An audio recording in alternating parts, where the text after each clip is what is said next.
സഹനങ്ങൾ ഉറച്ച വിശ്വാസത്തിലേക്ക് നയിക്കും. ഒരിക്കൽ ഒരു ചിപ്പി അടുത്ത് കിടക്കുന്ന ചിപ്പിയോട് ഇപ്രകാരം പറഞ്ഞു, എൻ്റെ മനസ്സിലും ശരീരത്തിലും വല്ലാത്ത വേദന. അപ്പോൾ മറ്റേ ചിപ്പി പറഞ്ഞു, എനിക്ക് അകത്തും പുറത്തും തീരെ വേദനയില്ലല്ലോ. ഇത് കേട്ട ഞണ്ട് ആ ചിപ്പിയോട് പറഞ്ഞു, നിനക്ക് വേദനയില്ല, ശരിയാണ്. എന്നാൽ മറ്റേ ചിപ്പി അനുഭവിക്കുന്നത് വലിയ വേദനയാണ്. കാരണം എന്താണെന്നോ, മനോഹരമായ ഒരു മുത്ത് ആ ചിപ്പിയുടെ ഉള്ളിൽ രൂപം കൊള്ളുകയാണ്. നൊടിനേരത്തേക്കുള്ള കഷ്ടങ്ങളെല്ലാം നിന്നെ വിലപിടിപ്പുള്ള മുത്താക്കി മാറ്റുന്നതാണ്. അങ്ങനെ മുത്താക്കി മാറ്റിയ ദൈവഭക്തനാണ് ഇയ്യോബ്. ഇയ്യോബിനെ പറ്റി എത്ര വലിയ ഗുണങ്ങളാണ് യഹോവ സാത്താനോട് പറഞ്ഞത്. അഗ്നിയിലൂടെയുള്ള വലിയ വലിയ ശോധനകളിൽ ഇയ്യോബ് ദൈവഭക്തി വിട്ടുമാറിയില്ല. അവരുടെ ചുറ്റും ദൈവം കെട്ടിയ വേലിയെ സാത്താൻ തകർത്തിട്ടും ഉള്ളിൽ നിന്നും പൊന്തി വന്നത് ദൈവത്തിൻ്റെ മഹത്വങ്ങൾ മാത്രം. ഇയ്യോബ് പറഞ്ഞ എന്താണ്? നഗ്നനായി ഞാൻ എൻ്റെ അമ്മയുടെ ഗർഭത്തിൽ നിന്ന് പുറപ്പെട്ടു വന്നു, നഗ്നായി തന്നെ മടങ്ങിപ്പോകും. യഹോവ തന്നു, യഹോവ എടുത്തു, യഹോവയുടെ നാമം വാഴ്ത്തപ്പെടുമാറാകട്ടെ എന്നാണ് ഇയ്യോബ് 1-ാം അധ്യായം 21 കാണുന്നത്. 137-ാം സങ്കീർത്തനത്തിൽ നാം ഇങ്ങനെ വായിക്കുന്നു, ബാബേൽ നദികളുടെ തീരത്ത് ഞങ്ങൾ ഇരുന്നു, സിയോനെ ഓർത്തപ്പോൾ ഞങ്ങൾ കരഞ്ഞു, അതിൻ്റെ നടുവിലെ അലറുവൃക്ഷങ്ങളിന്മേൽ ഞങ്ങൾ ഞങ്ങളുടെ കിന്നരങ്ങളെ തൂക്കിയിട്ടു. 137-ാം സങ്കീർത്തനം 1-2 വാക്യങ്ങൾ. ബാബേൽ പ്രവാസത്തിലേക്ക് പോയ ഇസ്രായേൽ ജനത്തിന് അന്യദേശത്ത് അവർക്ക് വേദനകളുടെ മധ്യേ പാടുവാൻ കഴിയുന്നില്ല. ദൈവം നന്മകൾ തരുമ്പോൾ പാട്ട് പാടുന്നവരാണ് നാം. ദൈവം നമുക്ക് ചുറ്റും കെട്ടിയ വേലികൾ പൊളിഞ്ഞു പോകുമ്പോഴും നമുക്ക് ദൈവത്തെ പാടി സ്തുതിക്കാൻ കഴിയുമെങ്കിൽ അതാണ് യഥാർത്ഥ ഭക്തി. ഇയ്യോബിന് അത് കഴിഞ്ഞു. സുഖത്തിലും സന്തോഷത്തിലും കൂടെ നിൽക്കേണ്ട ഭാര്യ തള്ളിപ്പറഞ്ഞപ്പോൾ ഇയ്യോബിന് തീവ്രമായ വേദനയുണ്ടായി. സ്നേഹിതരായ ബിൽദാദിൻ്റെയും സോഫറിൻ്റെയും എലീഫസിൻ്റെയും വാക്കുകൾ ആളുന്ന തീയിൽ എണ്ണയൊഴിച്ച പോലെയായി. എന്നാൽ ഉലയുന്ന അനുഭവങ്ങളിലും ഉറച്ച വിശ്വാസം ഇയ്യോബിനുണ്ടായി. ഇയ്യോബിൻ്റെ ദേഹം പുഴു അരിച്ചുവെന്നും ഒരു അസ്ഥികൂടം പോലെ ശരീരമായെന്നും ശ്വാസം പോലും മറ്റുള്ളവർക്ക് അസഹ്യമായെന്നും നാം വായിക്കുന്നുണ്ട്. ഉറച്ച വിശ്വാസത്തിൽ ഇയ്യോബ് പറഞ്ഞു, എന്നെ വീണ്ടെടുക്കുന്നവൻ ജീവിച്ചിരിക്കുന്നു എന്നും അവൻ ഒടുവിൽ പൊടിമേൽ നിൽക്കുമെന്നും ഞാൻ അറിയുന്നു. എൻ്റെ ത്വക്ക് എങ്ങനെ നശിച്ച ശേഷം ഞാൻ ദേഹരഹിതനായി ദൈവത്തെ കാണും. ഇയ്യോബ് 19-ാം അധ്യായം 25-26 വാക്യങ്ങൾ. ഉലയുന്ന അനുഭവങ്ങളിൽ ഇങ്ങനെ ഒരു ഉറച്ച വിശ്വാസം വേണം. പണ്ട് മനോരമയിലെ സൺഡേ സപ്ലിമെന്റിൽ ഒരിക്കൽ വായിക്കുകയുണ്ടായി, ഇംഗ്ലണ്ടിലെ ഒരു റെയിൽവേ സ്റ്റേഷനിൽ തണുപ്പുള്ള ഒരു പ്രഭാതത്തിൽ ഒരു മനുഷ്യൻ വന്നിറങ്ങി. ചുറ്റും മരം കോച്ചും തണുപ്പ്. അവിടെ ഒരു ബാലൻ തണുത്ത് വിറച്ച് പത്രം വിൽക്കുന്ന അയാൾ കണ്ടു. കോട്ടിട്ട മനുഷ്യൻ ആ കുട്ടിയുടെ കയ്യിൽ നിന്നും ഒരു പത്രം വാങ്ങി. അവൻ്റെ ദയനീയ രൂപം കണ്ടപ്പോൾ അയാൾ അവനോട് ചോദിച്ചു, നല്ല തണുപ്പില്ലേ? ഈ തണുപ്പ് മോൻ എങ്ങനെയാണ് സഹിക്കുന്നത്?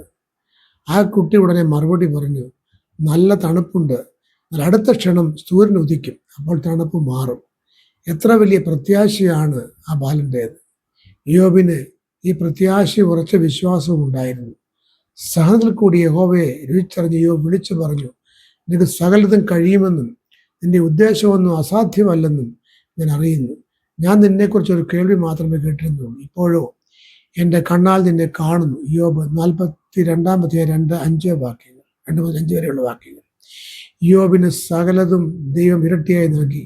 സഹനങ്ങളിൽ വിശ്വാസം ഒടിയാലെ അല്ലാതെ പാറ പോലെ ഉറച്ചിരിക്കട്ടെ. സഹനങ്ങൾ വലിയ ദൈവമഹത്വം ദർശിക്കുവാൻ വേണ്ടി ദൈവം ഒരുക്കുന്ന പാതകളാണ്. അതിൽ നിങ്ങൾ ഇപ്പോൾ അല്പനേരത്തേക്ക് നാനാപരീക്ഷകൾ സുഖിച്ചേണ്ടി വന്നാലും ആനന്ദിക്കുന്നു. അഴിഞ്ഞു പോകുന്നതും തീയിൽ ശോധന കഴിക്കുന്നതുമായ പൊന്നിനേക്കാൾ നമ്മുടെ വിശ്വാസത്തിൻ്റെ പരിശോധന വിലയേറിയത്. യേശുക്രിസ്തുവിൻ്റെ പ്രത്യക്ഷത്തിൽ പുകഴ്ചയ്ക്കും തേജസ്സിനും മാനത്തിനുമായി കാണുവാൻ അങ്ങനെ ഇടവരുമെന്ന് 1 പത്രോസ് 1-ാം അധ്യായം 6-7 വാക്യങ്ങൾ കാണുന്നുണ്ട്. നമുക്കെല്ലാം ലാഭകരമാക്കാൻ സാധിക്കും. ജീവിക്കുന്നുവെങ്കിൽ ക്രിസ്തുവിന് വേണ്ടി ജീവിക്കണം. നേട്ടങ്ങൾക്ക് പിന്നാലെ പോയി എല്ലാം നേടി ഇനി നേടാൻ ആഗ്രഹങ്ങളൊന്നുമില്ല. ജനുവിൽ നാം 2 പേരെ കണ്ടു. രാഷ്ട്രീയക്കാരനായിരുന്ന ഒരു രാഷ്ട്രീയക്കാരനും മറ്റൊരു വലിയ ബിസിനസ്സുകാരനും 2 പേരും നിമിഷങ്ങളിൽ ആർഭാടങ്ങളിൽ ലയിച്ച് അധികാരത്തിൽ മത്തരായി ജീവിക്കുകയാണ്. പക്ഷേ ആ എല്ലാം ഒരു നിമിഷം കൊണ്ട് അവസാനിച്ചത് നാം കാണുകയുണ്ടായി. ഇതേപോലെ അധികാരവും സമ്പത്തും വിദ്യാഭ്യാസവും പിടിപാടും കൊണ്ട് ലോകത്തിലെല്ലാമായി ഇന്ന് അഹങ്കരിച്ച വ്യക്തിയായിരുന്നു പൗലോസ് അപ്പോസ്തോലൻ. കൂട്ടു സഹോദരനെ കല്ലെറിഞ്ഞു കൊന്നപ്പോൾ കണ്ടു നിന്ന് ആസ്വദിച്ചവൻ, റോമൻ ചക്രവർത്തി അധികാരപത്രവുമായി അനേകായിരം ആളുകളെ കൊല്ലുവാൻ ഒരുമ്പെട്ട് ഇറങ്ങിവൻ, ഇതാ യേശുവിൻ്റെ മുൻപിൽ കാഴ്ച നഷ്ടപ്പെടാൻ നിൽക്കുന്നു. ഉയർത്തെഴുന്നേറ്റ് ക്രിസ്തുവിൻ്റെ ദർശനം പൗലോസിന്റെ കണ്ണുകളിൽ പതിച്ചപ്പോൾ മറ്റെല്ലാറ്റിനേക്കാളും തൻ്റെ കർത്താവാണ് വലിയവനെന്ന് അദ്ദേഹം മനസ്സിലാക്കി. എല്ലാം ചപ്പന്ന് ചവർന്നു വേണ്ടി ലോകത്തിലെ മിക്ക ഇടങ്ങളിലും രാപ്പകലില്ലാതെ സ്വന്തം ജീവൻ നോക്കാതെ സകലവിധ ആപത്തുകളെ അവഗണിച്ച് ദൈവരാജ്യത്തിന് വേണ്ടി പ്രവർത്തിച്ച് കർത്താവിൻ്റെ ഒരു ധീര പടയാളിയായി മാറി. ആ വലിയ മനുഷ്യൻ പറയുകയാണ്, എനിക്ക് ജീവിക്കുന്നത് ക്രിസ്തുവും മരിക്കുന്നത് ലാഭവുമാകുന്നതെന്ന്. ഫിലിപ്പിയർ 1:21 ഇത് ഇന്ന് മനുഷ്യൻ ലാഭനഷ്ടങ്ങളുടെ പിറകിലാണ്. ഏത് ബന്ധങ്ങളിൽ തനിക്ക് എന്താണ് നേട്ടമെന്നാണ് മനുഷ്യൻ ചിന്തിക്കുന്നത്. ബന്ധങ്ങൾ നഷ്ടങ്ങളാകാണ് നൽകുന്നതെങ്കിൽ ആ ബന്ധത്തെ വിച്ഛേദിക്കാനും ബന്ധങ്ങൾ ലാഭങ്ങളാണ് നൽകുന്നതെങ്കിൽ അങ്ങനെയുള്ള ബന്ധങ്ങളെ മനുഷ്യൻ പരിപോഷിപ്പിക്കുകയും ചെയ്യുന്നു. എന്നാൽ പൗലോസ് അപ്പോസ്തലൻ ജീവിതത്തിൽ തനിക്ക് ലാഭമായതിനെ ഒക്കെയും ഛേദം എന്ന് എണ്ണുകയാണ്. ജ്ഞാനം സമ്പാദിക്കുന്നത് ലാഭമായി വേദപുസ്തകം പ്രസ്താവിക്കുന്നു. ജ്ഞാനം പ്രാപിക്കുന്ന മനുഷ്യനും വിവേകം ലഭിക്കുന്ന നരനും ഭാഗ്യവാൻ. അതിൻ്റെ സമ്പാദനം വെള്ളിയുടെ സമ്പാദനത്തിലും അതിൻ്റെ ലാഭം തങ്കത്തിലും നല്ലത് എന്ന് സദൃശവാക്യങ്ങൾ 3:13-14 കാണുന്നുണ്ട്. ദൈവിക ജ്ഞാനമാണ് സകല സമ്പാദ്യത്തിലും വലുത്. എന്നാൽ ജ്ഞാനം എവിടെ കണ്ടുകിട്ടും? വിവേകത്തിൻ്റെ ഉത്ഭവസ്ഥാനം എവിടെ? അതിൻ്റെ വിലവ മനുഷ്യൻ അറിയുന്നില്ല. ജീവനുള്ളവർ ദേശത്ത് അതിനെ കണ്ടെത്തുന്നില്ല. യോബ് 28-12-13 യോബ് പറയുന്നു, ആ ആഴിയിൽ ജ്ഞാനത്തെ കണ്ടെത്താൻ കഴിഞ്ഞില്ല. തങ്കമോ പൊന്നോ രത്നങ്ങളോ സ്വർണമോ പവിഴമോ പുഷ്യരാഗമോ കൊടുത്താൽ നേടാൻ പറ്റുന്നതല്ല ജ്ഞാനം. യോബ് അവസാനം ജ്ഞാനത്തെ കണ്ടെത്തി പറഞ്ഞു, കർത്താവിനുള്ള ഭക്തി തന്നെ ജ്ഞാനം, ദോഷമാകുന്നത് നടക്കുന്നത് തന്നെ വിവേകം. യോബ് 28:28. ഈ ജ്ഞാനത്തെ പൗലോസ് അപ്പോസ്തലൻ ലാഭമായി കണ്ടു. ഈ ജ്ഞാനം നേടിയത് കൊണ്ടാണ് ലോകത്തെ സകല നേട്ടങ്ങൾ തള്ളിക്കളഞ്ഞുകൊണ്ട് എൻ്റെ ക്രിസ്തുവാണ് എൻ്റെ ലാഭമെന്ന് പൗലോസ് പറഞ്ഞത്. ഇന്ന് ഭൗതിക നേട്ടങ്ങളുടെ പിറകെ നെട്ടോട്ടം ഓടുകയാണ് മനുഷ്യർ. യാക്കോബ് ശ്ലീഹ ഈ നെട്ടോട്ടത്തെക്കുറിച്ച് പ്രതിപാദിക്കുന്നു. ഇന്നോ നാളെയോ ഞങ്ങൾ ഇന്ന പട്ടണത്തിൽ പോയി അവിടെ ഒരാണ്ട് കഴിച്ച് വ്യാപാരം ചെയ്ത് ലാഭം ഉണ്ടാക്കും എന്ന് പറയുന്നവരെ കേൾപ്പീൻ. നാളത്തേത് നിങ്ങൾ അറിയുന്നില്ലല്ലോ. നിങ്ങളുടെ ജീവൻ എങ്ങനെയുള്ളത്? അല്പനേരത്തെ കാണുന്നതും പിന്നെ മാഞ്ഞു പോകുന്നതുമായ ആവിയല്ലോ.